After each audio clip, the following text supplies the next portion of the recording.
안녕하세요. 오늘 저희가 함께 살펴볼 자료들, 정말 깊이가 있네요. 네, 그렇습니다. 하나님의 창조 계획부터 해서 그 첫째 아담과 마지막 아담의 역할, 그리고 예정과 자유의지라는 상당히 복잡한 문제까지 다루고 있어요. 양이 꽤 되는데 너무 걱정 마세요. 저희가 핵심 내용들을 좀 명료하게 뽑아 드릴 테니까요. 편안하게 들으시면 됩니다. 좋습니다. 오늘 목표는 이 개념들 사이에 숨겨진 연결고리를 좀 찾아보고 그 의미를 함께 파헤쳐보는 겁니다. 자, 그럼 바로 시작해 볼까요? 네. 자료를 보니까 하나님께서 첫째 아담을 창조하시기로 계획하신 장소가 좀 독특해요. 그 하데스라고 나오는데 사탄이 갇힌 곳이잖아요. 네, 맞아요. 그 시작점부터가 좀 흥미롭죠. 이 자료에서는 첫째 아담을 단순히 첫 인간, 그 이상으로 보고 있어요. 그러니까 마지막 아담, 즉 그리스도께서 이 시공간 속으로 들어오시는 어떤 통로, 그 역할을 하도록 계획되었다는 거죠. 아, 통로 역할이요? 네, 창세기 3장 얘기는 잘 아실 거예요. 선악과 사건 이후에 에덴에서 쫓겨나고 그 생명나무로 가는 길이 막히잖아요. 네, 그렇죠. 근데 그게 단순한 실패가 아니라 다른 의미가 있다는 거군요.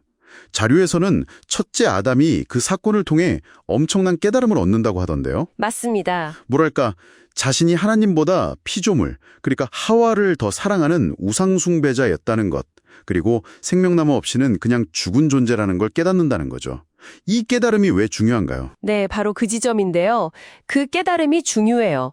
왜냐하면 첫째 아담의 그 실패와 깨달음이 좀 역설적이긴 하지만 마지막 아담, 구원자의 필요성을 아주 절실하게 느끼게 만드는 장치 역할을 한다는 겁니다. 아, 스스로는 안 된다는 걸 알아야, 그렇죠. 스스로는 생명이 이룰 수 없다는 걸 알아야 구원자를 갈망하게 되니까요.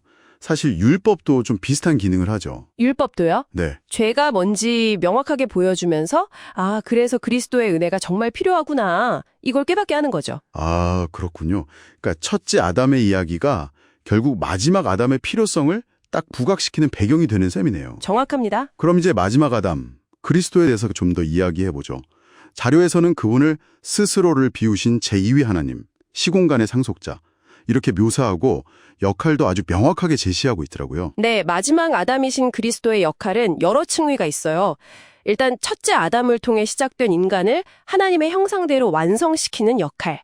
그리고 하나님의 계명이 이게 그냥 하는 말이 아니라 진짜 진실하다는 것을 당신의 삶과 죽음으로 증명하시는 역할. 더 나아가서는 창조 전체를 완성하시는 분으로 그려지고 있죠. 창조의 완성이요? 네, 단순한 문제 해결사가 아니라 그분 자체가 생명나무다 이렇게 볼 수 있어요. 그분을 통해서만 영생, 즉 하나님과의 완전한 관계 회복이 가능하다는 거죠. 죽음을 맞는 방식도 참 대조적이네요. 첫째 아담은 하와를 향한 사랑, 어쩌면 좀 잘못된 사랑 때문에 죽음을 맞이했는데 그렇죠. 마지막 아담은 첫째 아담, 그러니까 온 인류의 죄 때문에 죽음을 택하셨다는 설명, 내 마음에 와닿습니다. 자, 그런데 이렇게 하나님의 계획과 그리스도의 역할을 듣다 보면 어쩔 수 없이 한 가지 질문에 딱 부딪히게 되는 것 같아요. 어떤 걸까요? 바로 그 예정과 자유의지 문제죠. 이 부분, 정말 어려운 주제 같은데요? 네, 맞습니다. 신학적으로도 가장 깊은 논의가 이루어지는 부분이죠. 자료에 따르면 하나님께서는 창세 전에 이미 그 천사 헬레엘, 아마 루시퍼를 말하는 것 같아요. 네. 그리고 아담의 타락을 미리 아셨다고 해요. 이걸 예지라고 하죠. 미리 아심. 예지.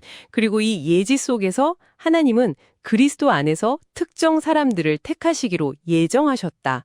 이렇게 에베소서 1장을 인용해서 설명하고 있습니다. 미리 아시고 또 미리 정하셨다. 여기서 많은 분들이 그럼 내 선택은 의미가 없는 건가? 이런 궁금증이 생길 것 같아요. 자료는 이 부분을 어떻게 풀어가나요? 아주 중요한 질문이십니다. 자료는 하나님의 예지와 예정이 피조물의 자유의지를 침해하는 건 아니라고 강조해요. 침해하지 않는다. 네.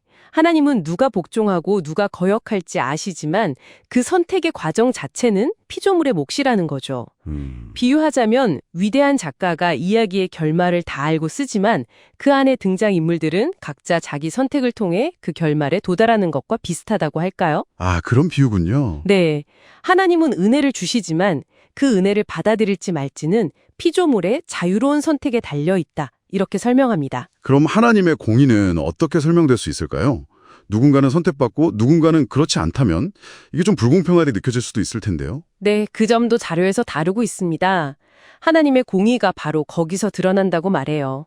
하나님은 은혜를 받아들일 자에게는 반드시 은혜를 베푸시고, 뭐랄까, 살인자가 되지 않으신다는 표현을 쓰는데, 반대로 버절할 자에게조차도 나중에 나는 몰랐다, 기회가 없었다 이렇게 변명할 수 없도록 충분한 은혜와 기회를 주신다는 겁니다.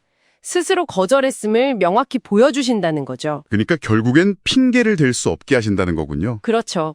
모든 피조물이 결국에는 하나님의 사랑과 공의를 오해 없이 깨닫게 하시려는 그런 깊은 의도가 있다고 해석할 수 있겠습니다. 와, 정말 깊은 내용이네요.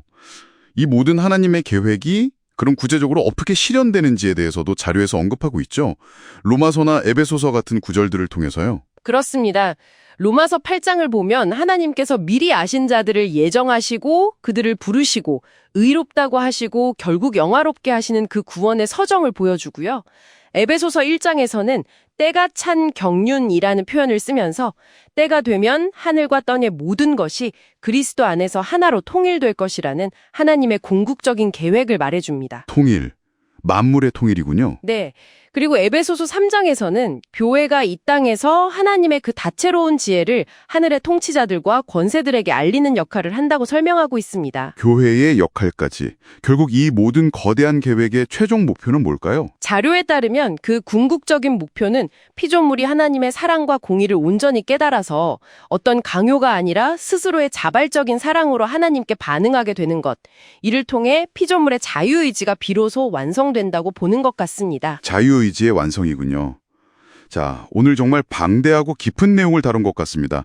창조 이전부터 시작된 하나님의 계획, 그리고 첫째 아담과 마지막 아담의 역할, 또 하나님의 절대 주권인 예정과 우리 인간의 자유로운 선택 사이의 어떤 긴장과 조화, 네. 그리고 그 모든 것을 가능하게 하는 은혜의 필요성까지. 네, 오늘 살펴본 자료는 우리 존재의 의미 그리고 구원이란 무엇인가에 대한 아주 근본적인 질문들을 던져주는 것 같습니다.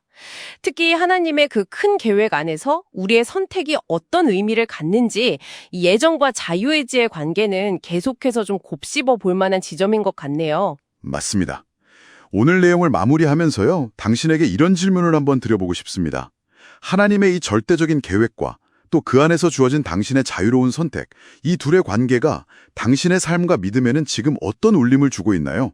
한번 깊이 생각해 보시면 어떨까 합니다. 저희는 다음 심층 분석에서 다시 뵙겠습니다.